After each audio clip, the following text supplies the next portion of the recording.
Ayurveda level. जी हाँ, points of pharma में आज का पॉइंट्स है आयुर्वेदा लेवल।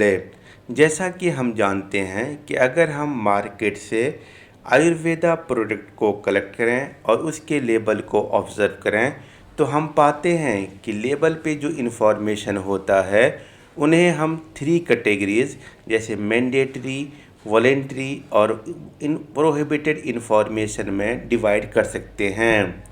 इससे पहले हम मैंडेटरी और वॉलेंट्री इन्फॉर्मेशन डिस्कस कर चुके हैं।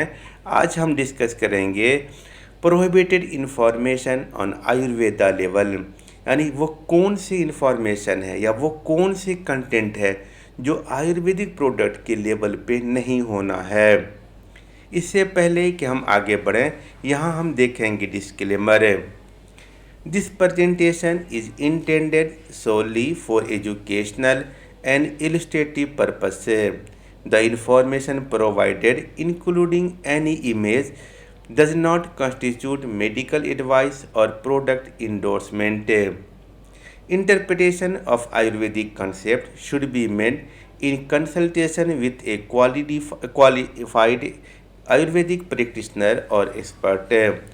This content neither promote nor prohibit any specific Ayurvedic product और प्रैक्टिस है। जी हाँ, तो हम जो यहाँ डिस्कस कर रहे हैं वो सिर्फ और सिर्फ एजुकेशनल पर्पस के लिए है। तो चलते हैं हम अपने टॉपिक पर।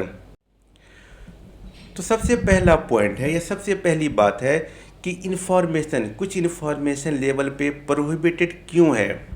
इसे जानने के लिए हमें समझना होगा कि लेबल का मकसद क्या होता है। तो जी हाँ, the presence of label on the package of Ayurveda medicine is regulatory requirement. जी हाँ, किसी भी आयुर्वेदिक प्रोडक्ट पे लेबल का होना, प्रॉपर लेबल का होना, ये एक रेगुलेटरी रिक्वायरमेंट है। यानी जब तक के फिनिश प्रोडक्ट के पैकेज पे अगर लेबल लगा हुआ नहीं है तो उसे हम मार्केट में सेल नहीं कर सकते हैं। ये एक रेगुलेटरी रिक्वायरमेंट है। इसके साथ साथ हम ये भी जानते हैं कि label and package serve as the identity of a product and brand. जी हाँ, ये पैकेज और लेबल किसी प्रोडक्ट या किसी ब्रांड का खास पहचान होता है। खास पहचान होने का मतलब ये रोल अदा करता है प्रमोशन, सेल्स और मार्केटिंग में। और कोई भी चीज़ या कोई भी इंफॉर्मेशन जिसका रोल हो प्रमोशन, सेल्स और मार्केटिंग में, उसे एडवर्टाइजमेंट या एडवर्टाइजमेंट का पार्ट कहा जा सकता है। तो अब हमें यहाँ देखना होगा क्या लेबल एडवर्टाइजमेंट है। जी हाँ, drug and magic remedies objectionable advertisement act 1954 के मुताबिक लेबल एडवर्टाइजमेंट में आता है, क्योंकि इस एक्ट के मुताबिक advertisement include any notice, circular, label, wrapper or other document or any announcement made orally or by means or producing or transmitting light, sound or smoke. ये सारे के सारे चीज़ें एडवर्टाइजमेंट में आता है। तो इस एक्ट के मुताबिक लेबल एडवर्टाइजमेंट में आता है। अगर ये एडवर्टाइजमेंट में आता है तो इस पर एडवर्टाइजमेंट के भी सारे रेगुलेशन लगेंगे। यानी वो एडवर्टाइजमेंट जो प्रोहिबिटेड है ड्रग के रिगार्डिंग, वो हम अपने लेबल पे नहीं लिख सकते हैं। तो अब सवाल पैदा होता है कि वो कौन कौन से इन्फॉर्मेशन है जो प्रोहिबिटेड एडवर्टाइजमेंट में आता है। तो 2 तरह के हैं। पहले है मिसलीडिंग एडवर्टाइजमेंट, दूसरे हैं प्रोहिबिटेड एडवर्टाइजमेंट। तो सबसे पहले हम चलते हैं misleading advertisement relating to drug. जी हाँ, इसके मुताबिक कोई भी इंफॉर्मेशन, कोई भी क्लेम या कोई भी यूएसपी या कोई भी इंडिकेशन जो directly or indirectly gives false impression regarding true character of drug is misleading. यानी कोई भी इंफॉर्मेशन हम अपने लेवल पे ऐसा नहीं लिखेंगे, कोई भी कंटेंट हम अपने लेवल पे ऐसा नहीं देंगे जो डायरेक्टली या इनडायरेक्टली जो ड्रग का ट्रू कैरेक्टर है उसका फॉल्स इम्प्रेशन हो। इसे हम समझेंगे एक एग्जाम्पल के से। जैसे हम यहाँ पर देखते हैं च्यवनप्राश। च्यवनप्राश के बारे में ये हर कोई जानता है कि ये एक आयुर्वेदिक मेडिसिन है। ये एक 100% ट्रू है। अगर हम इस प्रोडक्ट को देखें तो इसकी कंसिस्टेंसी सेमी सॉलिड है। तो अब हम इसके प्रोडक्ट के सेल को बढ़ाने के लिए अगर हम इसके लेबल पर लिख दें कि it is a herbal jam, chyawanprash A herbal jam, ये फॉल्स इम्प्रेशन होगा, क्योंकि जैम एक फूड प्रोडक्ट होता है, न कि मेडिसिन, और च्यवनप्राश एक आयुर्वेदिक मेडिसिन है। इसी तरह अगर हम इंफॉर्मेशन लिख दें it is a health supplement, ये भी एक फॉल्स इम्प्रेशन हो सकता है, क्योंकि च्यवनप्राश हेल्थ सप्लीमेंट नहीं बल्कि एक आयुर्वेदिक मेडिसिन है। तो any information which directly or indirectly gives a false impression regarding true character of drug is misleading advertisement or misleading information, और ऐसा इन्फॉर्मेशन लेबल पे लिखना प्रोहिबिटेड है।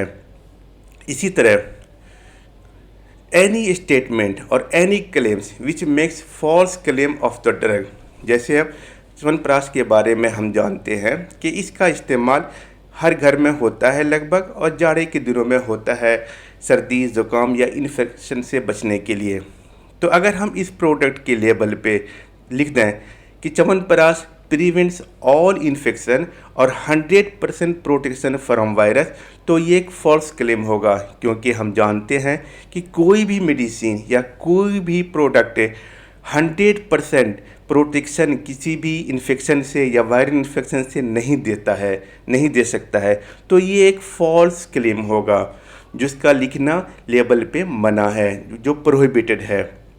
इसके अलावा any statement which is otherwise false or misleading in any particular, जैसे च्यवनप्राश के बारे में हम जानते हैं कि ये एक आयुर्वेदिक मेडिसिन है। ये अगर हम इसका आज के दिन में क्लिनिकल ट्रायल भी है, क्लिनिकल ट्रायल होने की वजह से अगर हम च्यवनप्राश को लिख दें chyawanprash is a modern medicine, it is clinical medicine, ये रॉन्ग होगा। जी हाँ, इसका क्लिनिकल ट्रायल है, लेकिन इसको हम मॉडर्न मेडिसिन नहीं बल्कि हर हाल में हर कीमत पर हम इसको आयुर्वेदिक मेडिसिन ही लिखेंगे। तो यानी कि ऐसे इन्फॉर्मेशन जो मिसलीड करता हो कंज्यूमर को, वो मिसलीडिंग इन्फॉर्मेशन में आते हैं, वो मिसलीडिंग एडवर्टाइजमेंट में आता है, जिसका लेबल पे लिखना मना है। इसके अलावा है कुछ प्रोहिबिटेड एडवर्टाइजमेंट, यानी वो इन्फॉर्मेशन जो साइंटिफिकली ट्रू हो सकते हैं लेकिन वो प्रोहिबिट है, उसको हम नहीं लिख सकते हैं, नहीं क्लेम कर सकते हैं, जिसे हम देखेंगे prohibition of advertisement of certain drugs for treatment of certain disease और डिजॉर्डर। जैसे कोई भी मेडिसिन को हम नहीं क्लेम कर सकते हैं कि it is for the maintenance और improvement of capacity of human being for sexual pleasure. ऐसा क्लेम हम अपने लेबल पे या किसी भी एडवर्टाइजमेंट में नहीं कर सकते हैं, क्योंकि ऐसा करना प्रोहिबिटेड है। इसी तरह किसी भी प्रोडक्ट का हम नहीं क्लेम कर सकते हैं कि it is for the procurement of miscarriage in women और prevention of conception in women. इसी तरह हम किसी भी प्रोडक्ट का ये नहीं कह सकते हैं कि it is for the correction of menstrual disorder in women.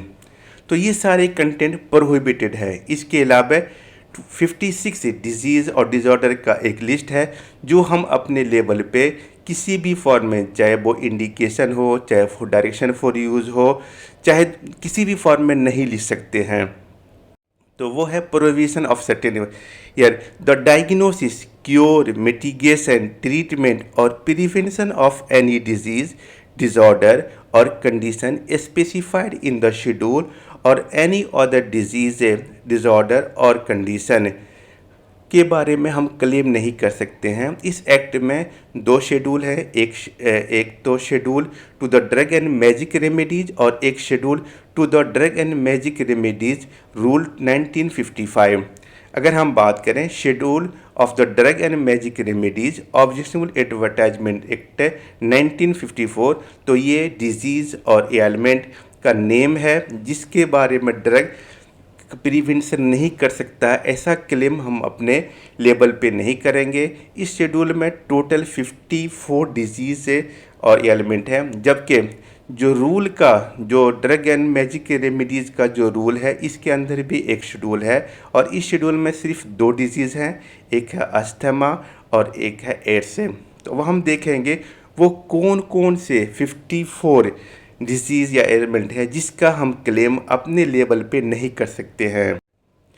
तो वो हैं appendicitis, arteriosclerosis, blindness, blood poisoning, Bright disease, cancer, cataract, deafness, diabetes, disease and disorder of the brain, disease and disorder of the optical system, disease and disorder of the uterus system, disorder of the menstrual flow, disorder of the nervous system, disorder of the prostatic gland, dropsy, epilepsy, female disease in general, fever in general, fit, form and structure of the female bust, gallstone, kidney stone and bladder stone, ganglion, glaucoma, goiter, heart disease, high or low blood pressure, hydrocele, hysteria, infantile paralysis, insanity, leprosy, leukoderma, lockjaw, locomotor ataxia, lupus, nervous debility, obesity, paralysis, plague, pleurisy, pneumonia, rheumatism, rupture, sexual impotence, smallpox, stature of the person, sterility in women, trachoma, tuberculosis, tuber, typhoid, ulcer of the gastrointestinal tract, venereal disease. तो ये total 54 है जिसका हम अपने level पे claim नहीं कर सकते हैं। तो ये हुए प्रोहिबिटेड इन्फॉर्मेशन। तो इसके साथ ही हमारा ख़त्म होता है आयुर्वेदा लेवल है। Thank you.